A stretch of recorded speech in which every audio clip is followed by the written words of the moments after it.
নমস্কার, public news next চ্যানেলে আপনাদের জানাই স্বাগতম। সংবাদ পড়ছি আমি পল্লবী।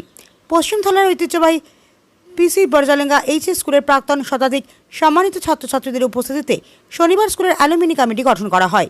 এদিন শিশির কুমার দেবকে সভাপতি, অমৃতলাল কুমারকে সম্পাদক মনোনীত করে 20 সদস্য বিশিষ্ট স্কুলের অ্যালুমিনি কমিটি গঠন করা হয়। উল্লেখ্য, স্কুলটি স্থাপনের 75 বছর পূর্ণ হয়েছে। এই উপলক্ষে আগামী সেপ্টেম্বর মাস থেকে শুরু হবে স্কুলের হীরক জয়ন্তী উৎসব। এদিনে সবাই বক্তব্য রাখতে গিয়ে শিলচরের সাংসদ পরিমল শুক্লবৈদ্য বলেন, 75 বছর পূর্বে যখন স্কুলটি স্থাপিত হয় তখন স্কুলের সামনে শিলচর থোয়ারবন কাঁচা সড়ক দিয়ে গরুর গাড়ি চলাচল করত। সেই সময় এতদ অঞ্চলে যে সমস্ত মহান ব্যক্তি শিক্ষার আলো ছড়িয়ে দিতে উদ্যোগী হয়েছিলেন তাদের শ্রদ্ধার সঙ্গে স্মরণ করতে হবে। এদিন স্কুলের অধ্যক্ষ শম্পা দেবনের পৌরোহিত্যে অনুষ্ঠিত সভায় অন্যান্যদের মধ্যে প্রাসঙ্গিক বক্তব্য রাখেন মাধবেন্দু গোস্বামী, শিশির দে, নীলেন্দু দে, মঞ্জুল দেব, জয়দীপ গোস্বামী, শান্তশ্রী সোম, সুদীপ চৌধুরী এবং জ্যোতিপ্রকাশ দাস প্রমুখ। বিস্তারিত দেখতে থাকুন পাবলিক নিউজ নেক্সট চ্যানেলের ক্যামেরায়। আজকের প্রোগ্রামটা হলো গিয়ে আসাম গভর্নমেন্ট, আমাদের যে আসামের যে স্কুলগুলোর আসাম গভর্নমেন্ট আমাদের আসামের যে স্কুলগুলো, প্রত্যেকটা স্কুলে একটা অ্যালুমিনি কমিটি বানাতে হবে বলে এসএসএ আর নেপের আন্ডারে একটা গাইডলাইন জারি করেছিলেন। ওটাকে কমপ্লাই করার জন্য আজকে আমরা একটা ওই অ্যালুমিনি কমিটি ফর্ম করব বলে মিটিং করেছি, যাতে অ্যালুমিনি কমিটি ফর্ম হয়। আমাদের ইচ্ছা ছিল, আমরা তো গভর্নমেন্ট গাইডলাইন তো মানবই, বাট গভর্নমেন্ট গাইডলাইনের উপরে গিয়েও এই স্কুলের শিক্ষার উন্নতি বা সার্বিক উন্নতির জন্য আমরা যা করতে পারি অ্যালুমিনিরা আমরা করব। আমরা ওই উদ্দেশ্য নিয়ে আজ কমিটিটা ফর্ম করেছি এবং আমাদের এই কাজটা ধীরে ধীরে চলবে, ওইটা কন্টিনিউয়াসলি চলবে। ধন্যবাদ। কমিটি হয়েছে টোটাল 20 জনকে নিয়ে। 20 জনের মধ্যে 3 জন হচ্ছেন গিয়ে নমিনেটেড, একজন এসএমডিসি প্রেসিডেন্ট দ্বারা নমিনেটেড এসএমডিসি মেম্বার, 2 জন স্কুলের শিক্ষক রিপ্রেজেন্টেটিভ, একজন, আর বাকিরা আমরা হাউস থেকে ফ্লোর থেকে সিলেকশন হয়েছে president, vice president, secretary, assistant secretary, treasurer, আর বাকিরা এক্সিকিউটিভ কমিটি মেম্বার। এছাড়াও 60 জন আমরা আজকে উপস্থিত ছিলাম, সবাই জেনারেল কমিটি মেম্বার। প্রেসিডেন্ট হয়েছেন শিশির কুমার দে, আর সেক্রেটারি অমৃতলাল কুমার, আর ট্রেজারার হয়েছেন গোপীব্রত গোস্বামী। আমাদের সাংসদ এসেছিলেন তো না? সাংসদ পরিমল দা তো আমাদের অনুপ্রেরণা। এই স্কুলের যে আজকে 2 বছর আগেও ইনফ্রাস্ট্রাকচার যা ছিল, ছাত্রদেরকে অ্যাকোমোডেট করা যেত না, পড়ানো যেত না, পরিমলদার হাত ধরে আজকে স্কুলের এই ডেভেলপমেন্টটা, এই স্কুলের বিল্ডিংয়ের যা ডেভেলপমেন্ট হয়েছে পরিমলদার আঙ্গুল ধরেই, পরিমলদা এই ডেভেলপমেন্টটা করিয়ে দিয়েছে। আমরা তার জন্য কৃতজ্ঞতা জ্ঞাপন করি। ইংরেজির গন্ধ আনা যায়নি, ইংরেজি কালচার, কৃষ্টি, সংস্কৃতি ইত্যাদি ইত্যাদির মধ্যে থেকেও যদি ব্যক্তিগত স্মৃতিচারণ না করি, তারপরে এই কথা বলবো যে তখনের যে সমাজ ব্যবস্থা, এই সামনে আজকে একবারে স্কুল পর্যন্ত গাড়ি চলে গেল, আমার গেল, আপনাদের তো এসছে, কিন্তু এই মূল রাস্তাটাই তো গরুর গাড়ি ছাড়া কিছু ছিল না। ভিডিও মানে গরুর গাড়ি ছাড়া কিছু ছিল না। সুধাংশুবাবু কি বলে, আমরা দেখিনি 51, আমাদের তারপরে জন্ম হয়েছে এখানে যারা আছে সবার। যখন গরুর গাড়িও ভালো করে চলে না, তখন এখানে সমাজের কোনো মানুষ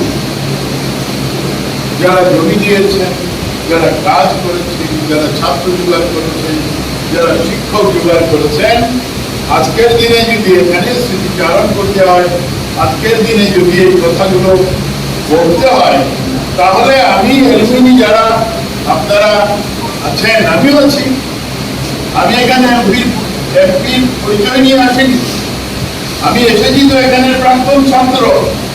তো অ্যালুমিনিদের পক্ষ থেকে স্কুলের তদানীন্তন সমাজ ব্যবস্থা আর আজকের সমাজ ব্যবস্থা নিশ্চিতভাবে 75 বছর পূর্ণ হচ্ছে কোনো না কোনো জায়গায়। এটা একটা দিক আপনি যেটা বললেন, সরকার বলেছে, তখন তো সরকার বলেনি যে স্কুল প্রতিষ্ঠা করো।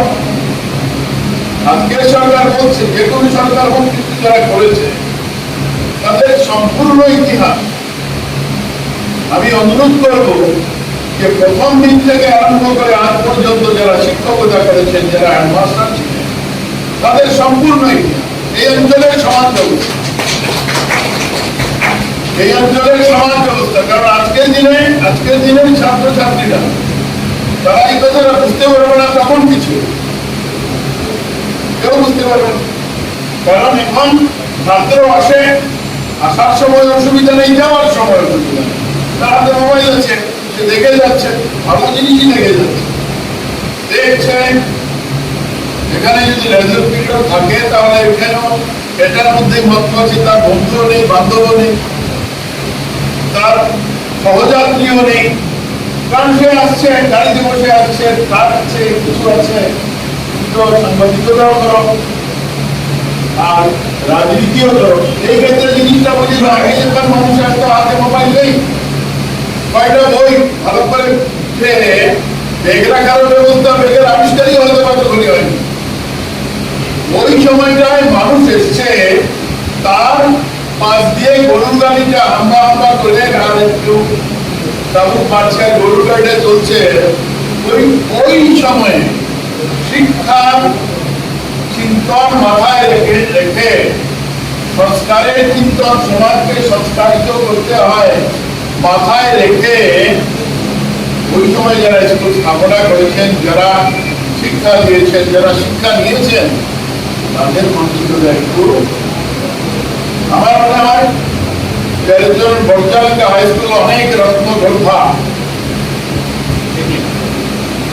তো এই রত্নগর্ভাদের কাছ থেকে তাদের কিছু কথা এই স্কুলের, কারণ আজকের দিনে এখানে যারা শিক্ষক শিক্ষার্থী আছেন, আশেপাশে যারা আছেন, তারা এখান থেকেই শিক্ষিত, তারা লিখবেন, সমাজকে জানাবেন, জানানোর প্রয়োজন আছে। আর যদি আমরা জানি, আমরা যদি বুঝি, তাহলে স্কুলের উন্নয়ন হবে না, হলে কি করে হবে? তাহলে কমিটির সার্থকতা হবে। এসে আপনাদের বলবো যে রংটা তো ভালো, একটু রং লাগিয়ে তাতে কি আছে? ওই সময় শিক্ষা ব্যবস্থা আর আজকের শিক্ষা ব্যবস্থা, ওই সময় পরিবেশ আজকের পরিবেশের সঙ্গে কম্পারিজন করে আমরা কোথায় আছি? কারণ যারাই প্রাক্তন যারা, তাদের উপর অনেক দায়িত্ব থাকে। দাদু বড় হয় না, সংসারে চলতে পারে না, এডুকেশন পলিসির আন্ডারে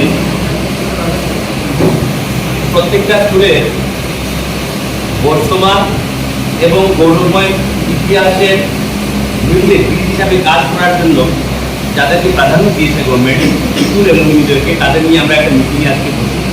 এই মিটিংয়ে বসার উদ্দেশ্যগুলো আমাকে ম্যাডাম একটু ব্রিফ করার জন্য বলেছেন। এই মিটিংয়ে আজকের মূল উদ্দেশ্য হলো একটা অ্যালুমিনি কমিটি ফর্ম করা। অ্যালুমিনি কমিটি ফর্ম যারা এখান থেকে আসেন, আমরা অ্যালুমিনি যারা প্রেজেন্ট আছেন এই হাউসে, শহরের থেকে অ্যালুমিনি কমিটি ফর্ম হবে। এলুমিনির ফাংশন এবং এইগুলো কি কি থাকবে কিনা, ওগুলো সব আমরা মিটিং চলাকালীন অবস্থায় আমরা এগুলো বিস্তারিতভাবে আলোচনা করব। আমি প্রিন্সিপাল ম্যাডামের তরফ থেকে এখানে উপস্থিত যারা আমাদের স্কুলে আমি সহ প্রাক্তন যারা আমরা এখানে আজকে এসেছি, সবাইকে ধন্যবাদ জানাচ্ছি আসার জন্য। এবং এই মিটিং চলাকালীন সবার কাছে অনুরোধ রাখবো, সবাই যেন নিজের অভিমত বা সাজেশনগুলো দিয়ে এই ওরা বই পাচ্ছে না, তারপরে আবার রিকোয়ারমেন্ট গেল, আবার বই এলো, এবার কম্পার্টমেন্টের আবার 86, তো আবার এদের জন্য বই নেই, বই আসছে। ওই যে সরকারি ফাইলে গেরো আছে, সবই হচ্ছে। এই গেরোতে কিন্তু অনেক কিছুই গন্ডগোল হয়ে যাচ্ছে। আমরা যারা শুরু করে দিয়েছিলাম 4টা করে ইউনিট টেস্টের, এবার কম্পার্টমেন্টের আজকেও এডমিশন হয়েছে। ওই গোটা প্রসিডিওরে সময়টাকে এবং হিউম্যান রিসোর্সটাকে একসঙ্গে একুমুলেট করে একটা রিচ গুড রেজাল্ট এক্ষুনি আসছে।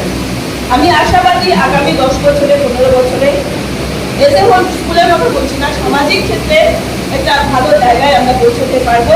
এবং আপনারা যারা বিভিন্ন ক্ষেত্রে আছেন, আমি স্কুলের পক্ষ থেকে আমার অনুরোধ, আপনারা সময় করে নিজেদের মতো একটা দিন ঠিক করে, আমি স্যারকেও বলেছিলাম, আপনারা মাসে একটা দিন যদি বার করে যাবি আজকে এই জিনিসটা করাবো, আমরা একটা সময় রাখবো।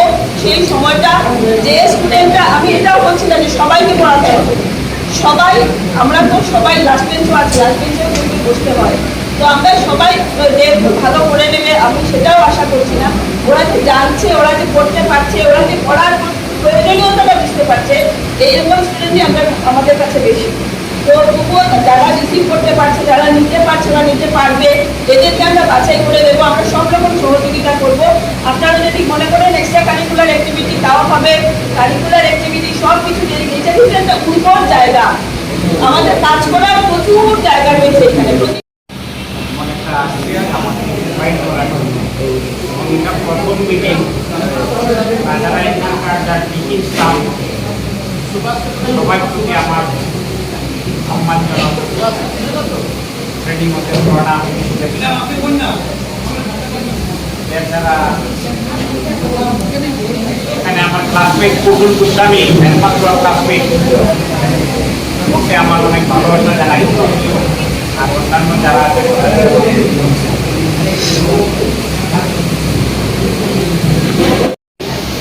টিচিং স্টাফ যারা আছে অনেকে আমি খুব ভালো ক্লাসমেট, স্টুডেন্ট খুব ভালো বুঝে। মানে আমরা যেটা প্রফেশনালিজম মেনটেন করি, যদি কোয়ালিটি স্টুডেন্ট বেরোতে হয় এর থেকে আরেকটু এগোতে হবে, এটা আমার অবজারভেশন। শুধু যে আমি আমার বেতনের কাজটা করলাম আমার মনে হয় এতে হবে না, আরেকটু আগাতে হবে, অনেক কিছু পার্সোনালও করতে হবে। যেমন অনেক কিছু আছে যেগুলা মানে আমাদের কোর্সের বাইরে অনেক টিচারই কথা বলে, এগুলা কিন্তু অনেক এফেক্ট করে স্টুডেন্ট। সোশ্যাল স্টাডিজ পড়াতে কিন্তু মাঝে মধ্যে এমন কথা বলতে না, সাজেশন দেয় যদি কোনো স্টুডেন্ট ক্যাচ আপ করে থাকে। এখানের ক্যান্টিন সবাই যারা এখানে উপস্থিত আছেন সবাইকে আমি প্রথমত ধন্যবাদ জানাচ্ছি। বিশেষ করে এই স্কুল কেউ কেউ 50 বছর আগে স্কুল ছেড়েছে, 40 থেকে 50 বছর পেশার তাগিদে, জীবনের তাগিদে আমরা বিভিন্ন জায়গায় কাজকর্ম করেছি এবং আমরা আমাদের সেই যে রুট,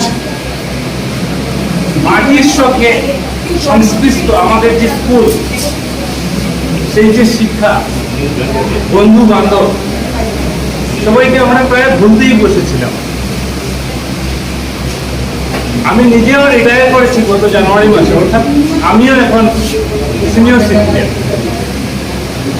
এই প্রথম এখানে কোনো প্রাক্তনীদের নিয়ে একটা সভা আপনারা যারা অ্যারেঞ্জমেন্ট করেছেন, আমি ভীষণ খুশি এবং আপনাদের আবারও আমি ধন্যবাদ। গার্জিয়ানরা, আমরা নিজেরাও গার্জিয়ান হয়েছি এবং আমরা যে গার্জিয়ান পেয়েছিলাম তার মধ্যেও মানসিকভাবে একটা বিস্তৃত ফারাক হয়েছে। আমরা যে গার্জিয়ানের আন্ডারে, আমাদের পিতামাতা গুরুজনদের আন্ডারে আমরা যে বড় হয়েছি, আমরা যে শাসন ব্যবস্থার মধ্যে ছিলাম, প্রচণ্ড শাসন ব্যবস্থা যেমন ঘরে ছিল এবং স্কুলে ছিল, কিন্তু স্কুলের মধ্যে একটা যেহেতু বন্ধু বান্ধব আর অন্যান্য সবাই ছিল, খেলার মাঠ ছিল। আমার এই স্কুলের স্মৃতিতে সবথেকে বেশি যদি জড়িয়ে থাকে তো আমার জড়িয়ে আছে এই স্কুলে ঢোকার সময় ডান দিকে এবং বাঁ দিকে দুটা মাঠ। ডান দিকের মাঠটা ফুটবল মাঠ হিসেবে আমরা ব্যবহার করতাম, আজকালকার ফুটবল খেলা হয় না, কত খেলা যে এখানে হতো। এবং আমরা ওই মানসিক স্ট্রাকচার থেকে বাড়াইয়া আমরা সরকারি প্রতিষ্ঠানের লগে যুক্ত হইতাম। আজকে 150 মিটার আইসিইউ আছে শিলচর মেডিকেল কলেজে, যেখানে প্রাইভেট নার্সিংহোমে আইসিইউ নাই, আমরা প্রাইভেট নার্সিংহোমে দিই। বেস্ট টু বেস্ট ডক্টর আমরা শিলচর মেডিকেল কলেজে দিচ্ছি। আমরা নিউরোসার্জন দিচ্ছি, তার কন্ট্যাক্টে 5 লাখ স্যালারি দেওয়া হয়, কিন্তু ওই নিউরোসার্জনের কাছে আমরা মেডিকেল কলেজে না গিয়ে আমরা নার্সিংহোমে দিই। আমরা যেটা চাইলাম, সরকার যেটা চাইলাম, আমরা সমস্ত পাবলিকরে যদি আমরা গভর্নমেন্ট স্কুল বা সরকারি হসপিটালের দিকে যদি আমরা ঝুঁকাইতে না পারি, তাহলে এই বিল্ডিং বানানোর সফলতা কিন্তু আমরা কাছে নাই। এই যে বিল্ডিংটা আমরা বানাইলাম, এত বড় বিল্ডিং, 10 কোটি টাকা খরচ করিয়া, আর যে আমরা কোয়ালিটি টিচার যে দিলাম, করাপশন ফ্রি যে আমরা এডুকেশন রিক্রুটমেন্ট সিস্টেম করলাম যাতে ভালো টিচার হয়। স্বাভাবিকভাবে গভর্নমেন্ট স্কুলের টিচাররা মোর কোয়ালিফাইড দেন প্রাইভেট স্কুল, স্বাভাবিক না? তাহলে কেন প্রাইভেট স্কুলের রেজাল্ট ভালো হয়, গভর্নমেন্ট স্কুল হয় না? হয় কারণ প্রাইভেট স্কুলের টিচাররা ম্যানেজমেন্টের আন্ডার, তো যার ম্যানেজমেন্টের যদি প্রিন্সিপাল, কিন্তু গভর্নমেন্ট স্কুলের টিচাররা কতটুকু প্রিন্সিপালের আন্ডারে আমার সন্দেহ। ওখানে ম্যানেজমেন্টের প্ল্যান তৈরি করে দেবে যে আপনি কিভাবে পড়াইবেন, কোন সাবজেক্টটা কিভাবে পড়াইবেন, কতটুকু পড়াইবেন, কয়দিন পরে পরীক্ষা নেবেন, কয়দিন পরে তারা খাতা চেক করবেন, সেগুলো একটা ফরম্যাট তৈরি করে, মানে ডিসিপ্লিন। আর আমরা এই কথা জানি ডিসিপ্লিন অনলি ওয়ার্ড, যেটা 100%। আপনি খুব scholar but you are not discipline, আপনার সাকসেস এসে ওই জায়গা দেখতো না। সেই স্কুলটা চালাই করলে, আর সেই ব্যবস্থা আমরা একটা অ্যাওয়ারনেস প্রোগ্রাম করতে লাগবো, প্রায় আমরা অ্যাওয়ারনেস প্রোগ্রাম করতে লাগবো। আমাদের অভিযোগ কর্ম পরিকল্পনা সংক্ষেপে সকলের সামনে তুলে ধরা হয়। কিন্তু ব্যাক অফ দ্য মাইন্ড আমার মনে হয়েছে যে আমার আগের স্কুলটা ভালো আছে। আমি আগের স্কুলটা এখন আমার যে ক্লাসমেট বন্ধুরা আছে তার সাথে আমি বইয়া এটাই কইলাম যে আমার আগের স্কুলটা ভালো লাগছে। এখন স্কুলটা হয়তো খুবই সুন্দর, কিন্তু আমার আগের স্কুলটা আমার ভালো লাগছে। তো আমি আমার আগের যে সিনারিওটা আসছিল এটাই মেমোরিতে এখনো ঘুরে, আর আমার মনে হয় এটা বেশি আমরা স্মরণে থাকবো আর আমরা মনে রাখবো। আর এখানে শম্পা ম্যাডাম আছেন, তার যে আমরা অ্যাসিস্ট্যান্ট টিচার হিসেবে পাইছিলাম, ম্যাডাম আমরা অঙ্ক পড়াইতাম। আর আরও অনেক টিচাররা আসতেন যারা খুবই মিস করি এখন, যেমন জিতেন স্যার, আরও অনেকেই আছেন হয়তো বা এখনও অ্যাক্টিভ করে। আমি আমার পুরোনো স্যার দ্বারা ম্যাডাম দ্বারা বুঝলাম অনেকে এখানে নাই, হয়তো বা স্কুলে আসেন, কোনো কারণে অ্যাবসেন্ট আছেন। অর্পিতা ম্যাডাম, বিজু স্যার, মানে ওই চেহারাগুলো এখনও মনে হয় দেখার খুব ইচ্ছা করে। তো আমি একজন স্কুল টিচার, তো আমি আজকে স্কুল বন্ধ আমি ছাড়িয়া আধা ঘন্টা 1 ঘন্টা ছাড়িয়া শিলচরে পাচ্ছি না, আমার ওটাতে যাওয়া খুব দরকার। ফাউন্ডেশন ছিল বলেই আমি থাকতে পেরেছি, নাহলে থাকতে পারতাম না। আমার এখানে আসার দুটাই না, দুটো করেই বলবো। প্রথমত আগে তিনি বলে গেছিলেন যে স্কুলের রেজাল্ট কেন ভালো হয় না। যেহেতু আমি বর্তমানে শিক্ষকতার সঙ্গে জড়িত আছি, আমি একটি কলেজে পড়াচ্ছি, আমি ডিফারেন্সে দেখতে পাই যে আগের যে প্রজন্ম ছিল, আমরা যখন গ্র্যাজুয়েশন করতাম বা পিজি স্টুডেন্ট ছিলাম, তখন we are mostly dependent on librarian. আমরা লাইব্রেরি ভিজিট করতাম, ইন্টারনেট সোর্সেস, অনলাইন লাইব্রেরি খুব লিমিটেড ছিল এবং রেয়ার ইউজ ছিল। রুরাল এরিয়াতেও তো বিকেলে ঘুমাচ্ছিল অর্থাৎ। তো ওই যুগে যে ওই সময়টা পরিবর্তন হয়ে গেছে। এখন প্রত্যেক বাচ্চার কাছে স্মার্টফোন আছে, সবাই টেকনোলজি হয়ে গেছে, সবাই ডিজিটাল লার্নিংয়ে ব্যস্ত, লাইব্রেরিকেও ভিজিট করে না। আমাদের করণীয় একটাই, সেই ডিজিটাল যে মনোভাব ওদের, ওইটাকে ওদের পড়া কেন্দ্রিক করা যায়। কারণ ডিজিটাল এরাও এআই, আর্টিফিশিয়াল ইন্টেলিজেন্স, আমরা এআই দিয়ে ওদের কিছু করতে পারি। লাইব্রেরিতে কিছু বললেই বলে তার চ্যাট জিপিটিতে নোট আছে বা গুগল জেমিনিতে কিন্তু নোট পাওয়া যায় রেডি হ্যান্ড, কিন্তু তার কতটুকু প্রামাণ্যতা আছে বা সত্যতা আছে, জাস্টিফিকেশন কতটুকু আছে, সেটা আমরা দেখি না। বাচ্চারা কিন্তু বুঝবে না, আমরা সেই জায়গাতে কিন্তু আমাদের কাজ করা দরকার। সেই জায়গাটা কতটুকু কারেক্ট আমাদের ওদেরকে বোঝানো দরকার। তার জন্য টেকনোলজি ক্লাসগুলো স্কুল থেকে এইগুলো খুব বেশি প্রয়োজন। সেখানে eliminate can play a better role. আমাদের ইঞ্জিনিয়াররা আছেন, অনেক টেকনোলজি লোকরা আছেন যারা আগের প্রজন্মের এবং এখনের প্রজন্মের যারা সমন্বয় লোক থাকেন, তাদের এগিয়ে আসার প্রয়োজন।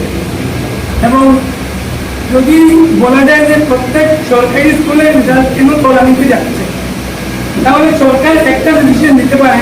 আমার মনে হয়, ব্যক্তিগত মতামত, সরকারি কর্মচারী, আমাদের মন্ত্রী, এমএলএ যারাই আছেন, তাদের সকল ছেলেমেয়ে যদি সরকারি স্কুলে পড়ানো বাধ্যতামূলক করে, এটা বাধ্যতামূলক করা দরকার। আদারওয়াইজ সরকারি স্কুলকে মাতৃত্ব সম্ভব কোনোদিনই মাতৃত্ব যাবে না। বর্তমানেও আমার আর কি মনের যেটা ইচ্ছা সিলেটি, তো আমার বর্তমানে যেটা ইচ্ছা আমার আর কি মনের মধ্যে যে 2012 থেকে 2020 পর্যন্ত আমি স্কুলের ছাত্র ছিলাম, আর চিরজীবনী আমি স্কুলের ছাত্র হইয়া থাকতে চাই।